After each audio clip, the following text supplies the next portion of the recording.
Reporting the incredible live. You're walking. $10. 5, 4, 3, 2, 1.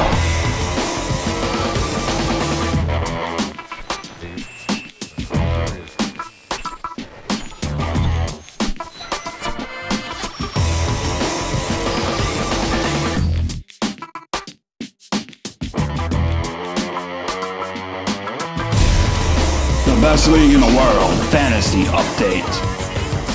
With League Commissioner Eliot Schultz. Welcome to the best league in the world. This is our new, first edition, bi-monthly broadcast. We're going to start the broadcast off with news, then we're going to carry on to power rankings, and during the power rankings I listed from 12 to 1, and I give my description of each team, things to improve, and weaknesses. First off with news, about the pay for the league. I barely mentioned it this year, and that's on me. That's on me. I'm thinking about setting up a PayPal or whatever or something, as Ethan mentioned to me prior, to make it easier for the pay. And that's that. Second, logos. We are making logos for every single team. By we, I mean Evan is making logos for every single team. I kind of just say a random thing to him every once in a while when he mentions a team logo. And I see the final product and I give my feedback. I'm going to be posting the logos on the main page every week. There'll probably be, I don't know, a team or two on the main page so that team can get their new specialized logo if they choose to use it. Which they can't use. What was that, Evan? They have to use it. Oh, never mind. I forgot. My associate here, Evan, has told me, has told me that you have to use the logo that he creates. Or you kick it out. I'm not going to kick him out of the league. No. All right. The Power Rankings Blitz 12. This is the Power Rankings Blitz. Number 12 in the rankings, Milwaukee Minions. Mike, your team currently doesn't have a solid running back besides Carlos Hyde. Doug Martin's injured for a few weeks. Your receivers, Odell Beckham's solid, hasn't scored a touchdown this year yet. Des Bryant's not too reliable until Tony Romo comes back. But even if, I don't know. Who the fuck knows? 11. Number 11, Piscataway Platypi. Filkins, honestly, you need help at running back? Your tight end is a mess. Zach Miller's not getting touches at all. You're waiting for Tom Brady to come back from suspension. Your receiving core, though, is your one positive. You have 3 receivers who are averaging really good numbers, and they're number 1 targets on their team. So you got that positive. 10. Number 10, the Wildwood Willies. Spencer, your team has a bunch of old-ass receivers who are injury-prone. You have 3 defenses. Your running backs haven't really been producing that much. Besides DeMarco Murray. And he's your saving grace in your team. Jameis Winston is a flip of a coin every week. And you have an empty bench spot. Pick someone up, man. 9. Number 9, the Red Hot Cold Peppers. Ben, unfortunately, every year there's one team that's the most unlucky team of the year. That's you. You have amazing receivers. You have 4 good receivers. Hell, probably 5. You have 5 good receivers. 5, yeah, 5. You have 2 solid quarterbacks, and your running backs are going to put up numbers just based on sheer touches. You are going to be turning the season around and bumping yourselves up in the power rankings very shortly. I guarantee it. 8. Number 8, the Ningbo Road Warriors. All right, Dad. You got screwed. I understand you've mentioned this to me before. You had a few auto draft picks, and your bench is shit. You got a shit ton of running backs who just who aren't even worth starting. But your saving grace is Le'Veon Bell's gonna be coming back from suspension after this week.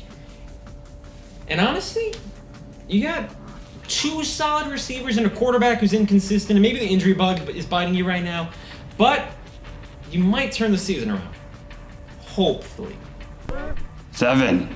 Number 7, Twin City Mall Cops. Brad, honestly, I see your team bumping up in the power rankings shortly, mainly because your receiving core is really solid and you have one of the best fantasy quarterbacks, Cam Newton. The one downside on your team is you just need that one solid running back. And I'm telling you, there's a trade out there. 6. Number 6, Tuckahoe Tadpoles. Andrew, you have one of the best receiving cores. I know I just mentioned that for number 7, Twin City Mall Cops, but yours, all of them are top 11. Number 1 targets on their team, all under the age of 28, in the prime of their receiving career. You have a solid young quarterback in Derek Carr, but your one downside is you need a running back, just like Twin City Mall Cops Brad. Get a running back. And I know someone who's got some. This might seem like a plug for a trade with me, but it's not, trust me. 5. Number 5, Philadelphia DJ. Alright, Jawan. You're the surprise of the year, you're 2-0, although I shouldn't say that because last year you started 2-0, I believe, and you ended up finishing 2-11. But this year, you actually have 2 players who are worth it. You have Aaron Rodgers and Antonio Brown. Both of them can carry a team. But unfortunately for you, you have no bench. Not many other players that ever. Some of your players are on the IR, don't even produce points a game, and yet you still own them. I rank you 5 simply because you're 2-0 record and you have to be up there. Prove me wrong and stay in the top 6. 4. Number 4, Brooklyn Desperados. Alright, Ethan. I don't know why you drafted 3 quarterbacks. You kept on saying, someone will want to trade, someone will want to trade. No one's going to trade for a quarterback. Hell, we're lucky if there's 1 to 2 trades a season in our league. From that, you weakened your bench. When you were taking other quarterbacks, you could have gotten more wide receivers and more running backs. Unfortunately, you didn't. You're kind of bitten by the injury bug a little bit right now, but I honestly think your team is pretty solid. Just, you need a tight end. Kobe Fleener might pan, but I'm not sure yet. I know I told you to draft him. I have him in my other league, actually, and I hope he pans, so I'm crossing my fingers with you. 3. Number 3, the Wagga Wagga Warriors. Alright, Evan, I understand you're behind the camera right here, but you're a waiver wire team always. You're always relying week by week for defenses, for pickups everywhere. I don't know what you were doing with your draft. Your running backs are always weak. They're all hurt. Gronk hasn't played yet, and I understand I was saying most of the years the team who owns Gronk wins the championship, but so far he hasn't played. He will play, and I feel like he's waiting for Tom Brady to come back, and he'll provide solid numbers. Your receiving core is alright, and you're probably going to be carried by Drew Brees for the rest of the year. 2. Number 2, the Arizona Devils. Eric, I ranked you number 12 in the power rankings for the preseason, and you've beaten my projections.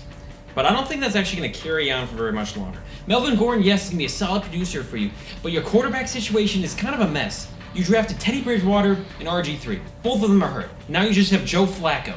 Good luck with that. Your wide receivers, guess what? 2 more of them are hurt. Corey Coleman and freaking Dante Moncrief. 1. Number 1, the Akron Sock Snatchers. I know that's me, and everyone's gonna hate that I'm number 1.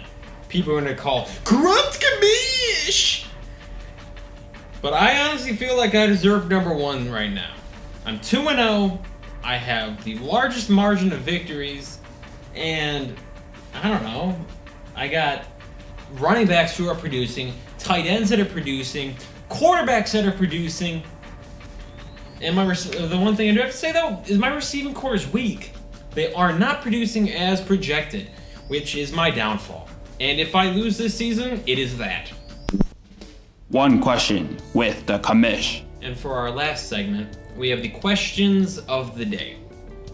Usually what we're going to do is Evan's going to post a what do you call it? Right. A thread. And you guys, members of our league, can post a question. I will not see the question until we record this show. But for this week, Evan is just going to ask me random question or 2. Evan's question. Hi. Who is the best logo? Who is the best logo? I don't know. Honestly, I still think Wagga Wagga Warriors with the one where he created, I just love it. the cat there with his sword, strong and sturdy, with his army right behind him. Although, Ningbo Road Warriors, with their new logo, Dad enacted that logo, right? Yeah. Alright, okay, yeah. Ningbo Road Warriors are a close second with that solid logo, with Dad replacing Mel Gibson / Tom Hardy now, I guess, as Max from Mad Max. The Wrap. And this brings us to the end of our broadcast of the best league in the world. Broadcast, I guess. I don't know if we're gonna be a bi-monthly show or a weekly show. We don't know yet. It's just we're gonna make more episodes at some point. All right. Evan, you got that zoom out like ESPN? This has been the Best League in the World Fantasy Update, sponsored by Bradley Delphil, Frostbit, and maybe Spencer Morris. Is that a zoom out? You're not recording anymore, right? Evan?